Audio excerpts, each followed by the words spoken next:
Hello again.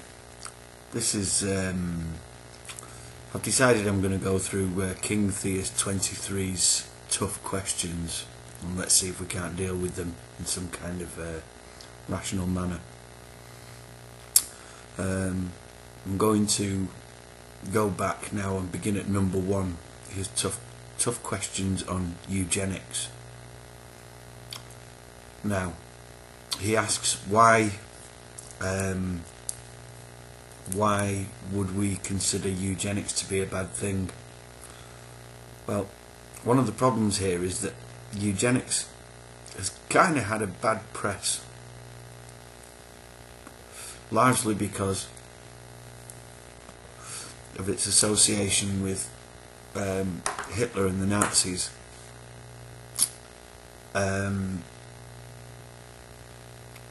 What eugenics actually is not what was proposed by the Nazis.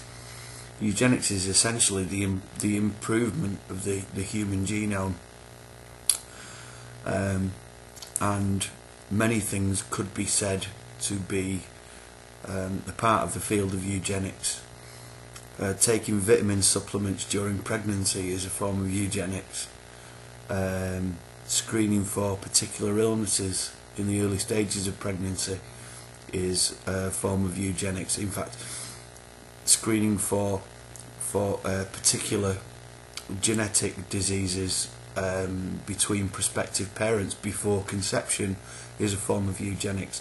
What we're essentially talking about here is just the improvement of the genome, generally speaking.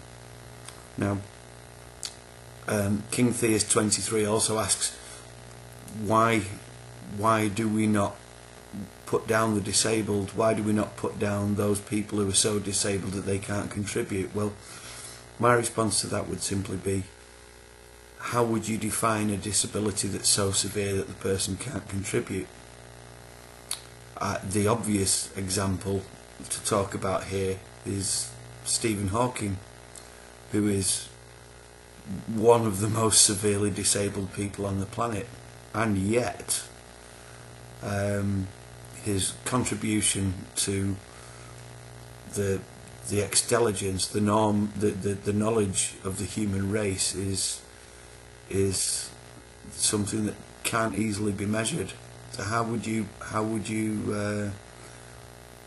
define such a disability? How can you say, you know, what kind of a disability is so severe that the person can't contribute to the furtherment of society? I think Stephen Hawking has done, and he's quite severely disabled. He also says that most people who endorse eugenics cite Darwin. I'd like to see a citation for that, please. I think that an awful lot has been made of social Darwinism, which is nothing to do with Darwin, and as KingTheist23 quite rightly points out,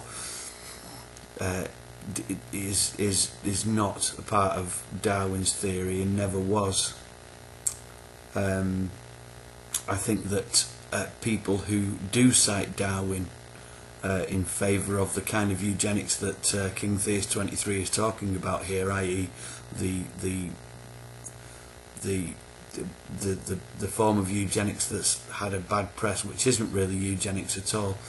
I mean, most forms of what people when people talk about eugenics now, they talk about the formulation of social Darwinism that the Nazis propounded, which wasn't eugenics really.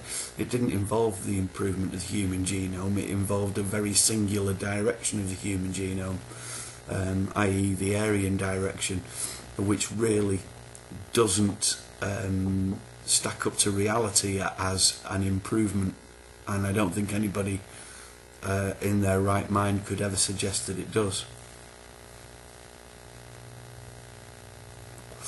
Where's the scientific, empirical or objective reason that we should not practice eugenics? Well, there isn't one. there isn't a good case for not improving the human genome, but as I say, this can take many forms and doesn't necessarily fall into those brackets that are so stigmatized by what people think of as eugenics, i.e. those formulations of genetic purity that the Nazis were talking about. I don't think that these things follow from each other. He also talks about us devolving. That could only come from not really understanding what evolution is about and how it works. Devolution is quite simply not possible. It doesn't work like that. To devolve would require the reversal of genetic mutations, and not just individual genetic mutations that confer an advantage, but whole strings of genetic mutations, because these mutations are codependent. The genome is an environment, if you like, and all of the 300 plus on average mutations that occur per generation in, for instance, the human genome, are codependent, and they operate within that environment. Shouldn't we be eliminating those that are inferior? Well, how do you define inferior?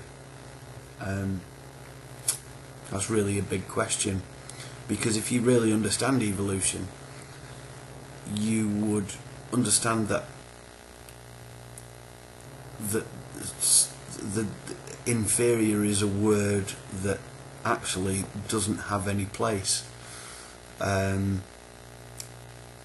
except in terms of meeting the level of mean fitness, where mean fitness is a probability calculation based on how many offspring an organism is expected to carry to term and bring to adulthood, to bring to a reproductive age. Kind of narrowing the field more than is appropriate. So in reality, the question, shouldn't we be eliminating those that are inferior, requires a definition of actually what constitutes inferior. Since we can't really do that, we can't predict what the environment is going to do in the future. It may well be that people with severe disabilities actually carry some advantage. The perfect example of that, of course, is the sickle cell gene. I mean, sickle cell is a deadly disease, but carrying the sickle cell gene also confers an increased immunity to malaria. So, do you eliminate those with sickle cell, or do you take the chance that malaria is going to wipe us all out, which it quite cheerfully could do, let's face it? How do you weigh these things? How do you define what constitutes an advantage and what constitutes a disadvantage? Am I disadvantaged if I carry the sickle cell gene, or am I advantaged? The fact is that you can't say. In an environment where malaria is rife, the sickle cell gene confers an advantage. In other environments, it confers a disadvantage. All advantages and disadvantages are extremely environment specific, and I think that just about covers it. Thanks for listening.